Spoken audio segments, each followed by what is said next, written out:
Here is an application of graphing linear inequality systems. This is called linear programming. This is a skill that you'll use a bunch in Algebra 2, and it uses the skill that we're working on right now. It's a good way to extend your knowledge of systems, knowledge of writing equations, marking text, all those wordy and higher level thinking things that will be on like an ACT. So remember, when we have a word problem, we want to box the question and start by perhaps writing the answer, although we don't necessarily know the answer, so we might have some blanks. So a bakery is baking bread and muffins. I'm going to skip to the question actually. So I already have it boxed for you. How many batches of bread and muffins should be made to maximize the profit? So the answer would look like something like the bakery should make blank batches of bread. How many batches of bread and blank batches of muffins?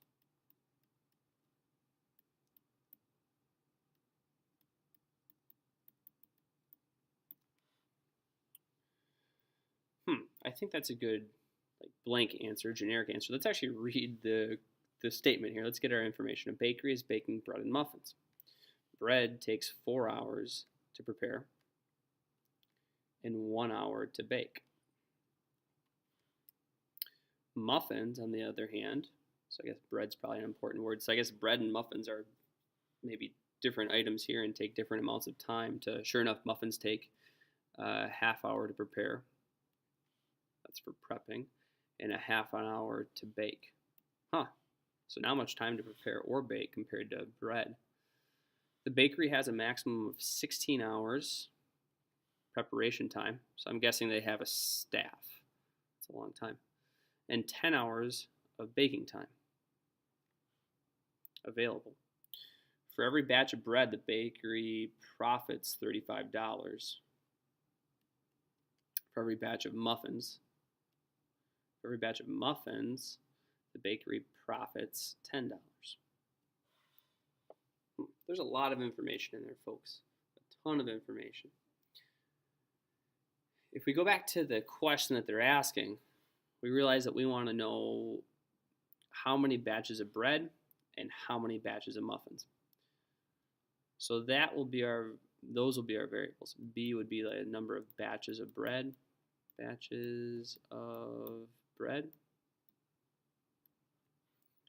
And we could make M equal the batches of muffins.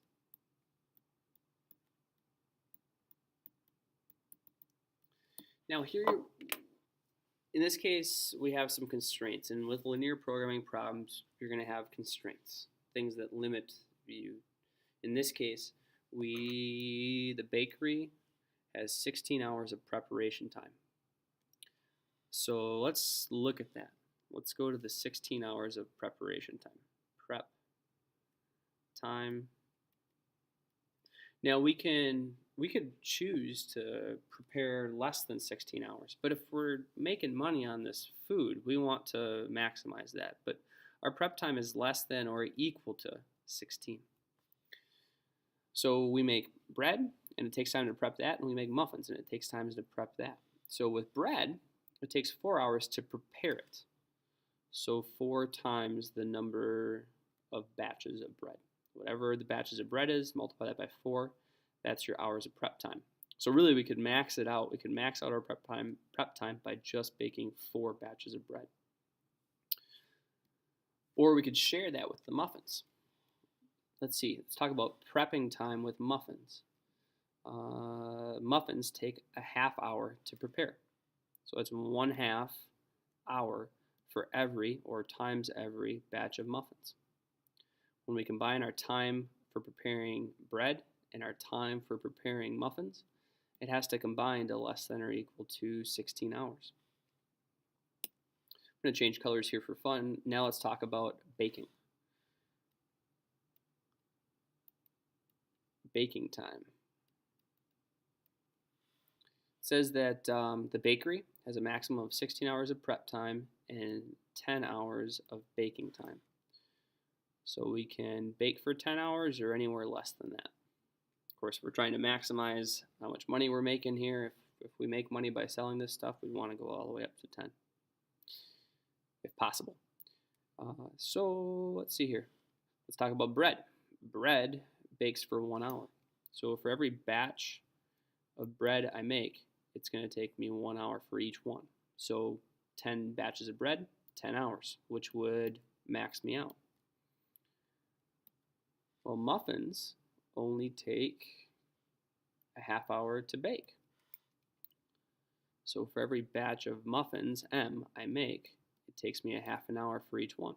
So when I combine the time baking bread and the time for every batch of muffins I make, it has to combine to less than or equal to 10 hours.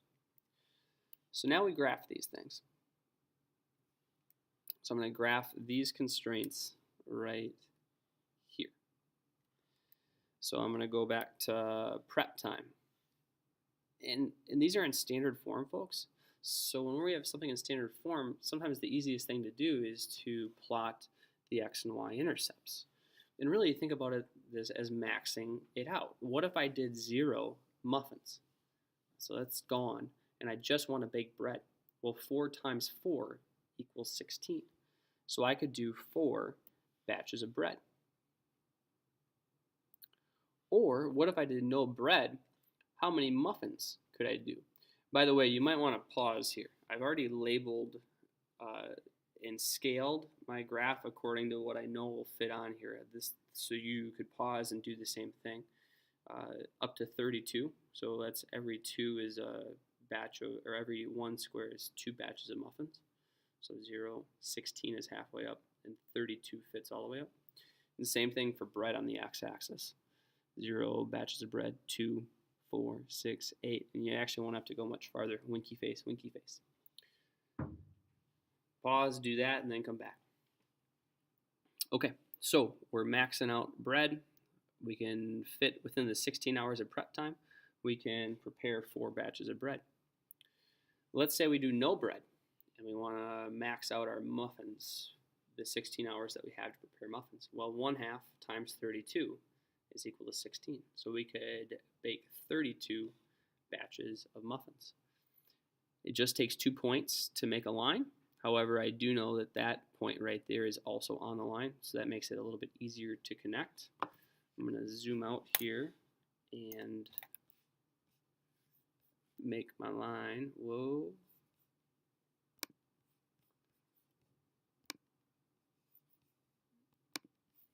So we use a straight line, we connect it. Boom, boom. And then the feasible region is the coordinate pairs of the groups of muffins and bread that we can actually feasibly make. Or you could do a test point. Either way, these are the pairs of bread and muffins that we could actually make. Now you can't make, I'm going to assume that we can't make half of loaves of bread or half of batches of muffins. So that's what we could make. We could make 4 breads. We could make 2 breads also and no muffins, but that seems silly because we might as well max out our staff and the time that we have.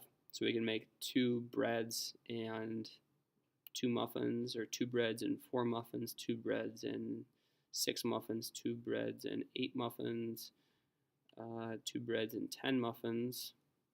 It looks like we can all the way get up to 16. My black line isn't quite accurate. And then once we hit 16 batches of muffins, we can't make any more bread, so we have to go over here to no bread, and 18 muffins, 20 muffins, all the way up to 32 muffins. So that's part of our feasible region, but then we need to look at baking time. We only have 10 hours to bake bread, to bake in general. And it takes 1 hour to bake a batch of bread. So if I just baked bread, I could bake 10 batches. Of course, that doesn't quite make sense because I can't even prepare 10 batches. I have to be able to prepare it and bake it. And if I just baked batches of muffins, Well, 1/2 times 20 gets me under that 10 hours. So I could do 20 batches of muffins. And as I connect the dots here, boom, boom. So when I make this green line, this represents all of the pairs of muffins and breads I could make that fit within my baking time. Now again, it has to satisfy both constraints. So this, let me grab a highlighter here, oopsie-daisy. The region that satisfies both constraints is right here.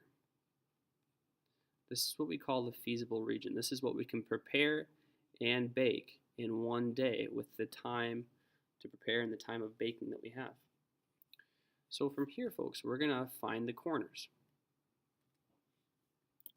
Here, within that feasible region, 0, 20, which means 0 bread, 20 batches of muffins. 16, 2, or rather 2, 16, 2 breads, 16 muffins, and 4, 0 fits on there. Then we're going to try to maximize profit. Remember, it's $35 for every bread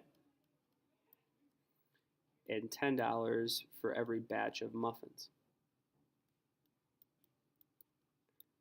So this is maxing out what we have. And as long as it makes money to sell bread or muffins, which really maybe it doesn't, and maybe 0, 0 is the best way to go, but it does, we do profit off of these things, it's one of these 3 points. If you wouldn't have done this process and graphed this region to see where exactly the maxes could be, you'd be testing all of these points to see which one makes the most, or you'd really be testing points just to see kind of where you're pushing the boundaries of what you can actually make. And if you tested any of these for your profits, you'd realize, oh, it doesn't even fit within my constraints. So again, here we created some equations by using our constraints, and then we graphed them, which is really the skill that we're focusing on right now, is graphing inequalities and finding that the intersection where they are both shaded and meet all constraints. But then from there, you can use the intersection points and find the profit. Hi. Heyo. We were just standing outside. We were